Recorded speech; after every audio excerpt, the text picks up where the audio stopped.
That's my weight for the morning, 207.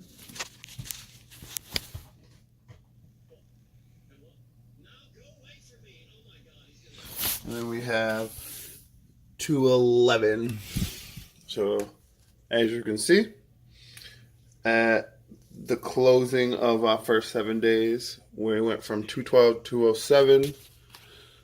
We were 208 for a while, but 207 is the lowest we've gotten, along with 211 on the other scale, which means we've lost a good 5 to almost 6 pounds in just a week. And that was eating anything I wanted. As you saw from when I posted, since I posted every day what I ate. I'm going to post twice tomorrow because I have to post my diet from yesterday. But I proved that I had cake, I had pizza because they hosted a birthday party for work. And I made sure to cut those calories out during the week. It was just like Monday I missed 900 calories. Thursday I had missed 200. Saturday I had missed nothing actually. Friday I also missed 200.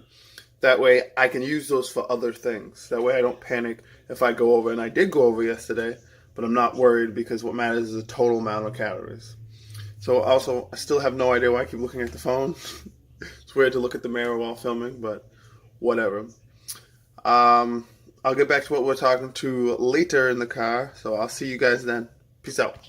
Today, somebody wanted me to discuss what happens when they're not losing weight, or they're not out of shape, but the scale doesn't seem to move.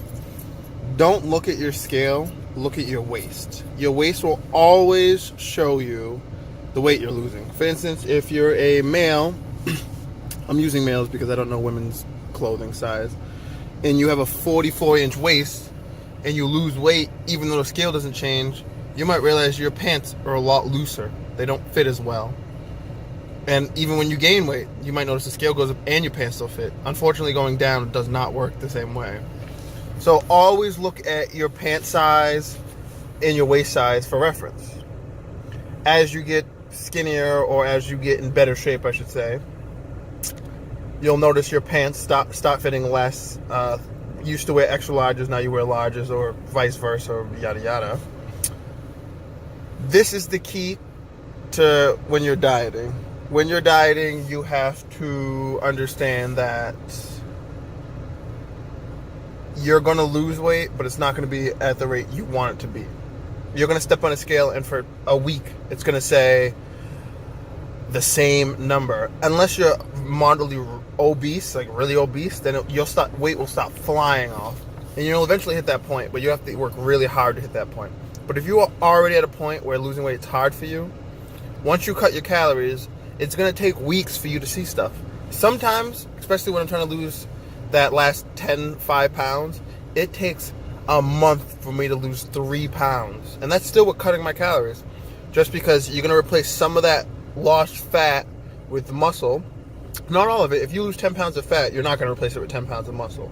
That would be amazing, but that's not how it works. You might lose 20 pounds of fat and replace it with 3 pounds of muscle.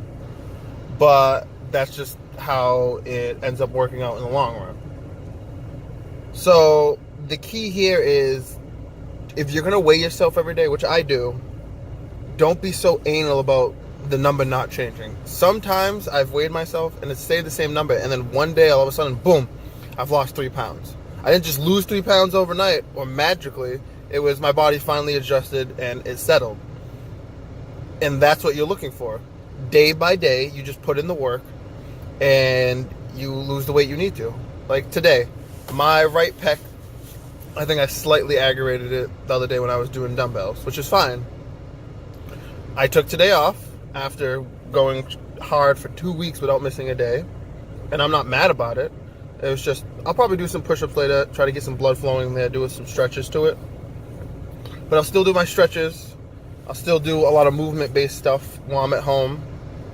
And I'm still going to make sure I eat what I need to. But I'm going to make sure that if I'm not at the gym, I'm doing the things outside the gym to make sure when I step on that scale, it's easy and my transition is smooth. The lighter you get and the skinnier you get, the harder it's going to be for you to lose weight. even when you're cutting your calories out. That's why I say you have to learn to eat without weighing yourself. So once you get to a certain point, you could literally eat for a whole week and not gain a pound or lose a pound. You just stay the same. That's when you get to a certain point where dieting, it just becomes your lifestyle. It's just something you're so used to, you don't even have to weigh yourself. But this is going to take a long time, mostly because you're new to this. And if you're not new to this, then you should be ashamed of yourself. No, I'm just kidding. But you'll start getting this, and day by day you'll realize, oh, look, I lost 2 pounds this week. I lost a half a pound this week. I didn't lose any weight this week, and that's fine. It's literally the favorite saying everyone uses. It's not a sprint, it's a marathon, or whatever that saying is. Basically saying it's going to take a long time. So just remember that is, if you're already having a hard time losing weight, don't be so, oh my God, I'm not losing weight. Look at yourself. Are you getting, is muscle starting to get toned more? Is your pants starting to fit a little less? Is your six-pack starting to show? Is your butt getting bigger? Look at those things. Don't look at the scale hasn't moved. So stay active, be positive, and get your ass out of bed and do something. And it's like the days you're not doing something, do something anyway. I don't care if you do a sit-up or something. Do something productive. Do some research on something you want to get better at, a movement. Start understanding it. Start understanding more foods. So I'll see you tomorrow. Everyone have a great day.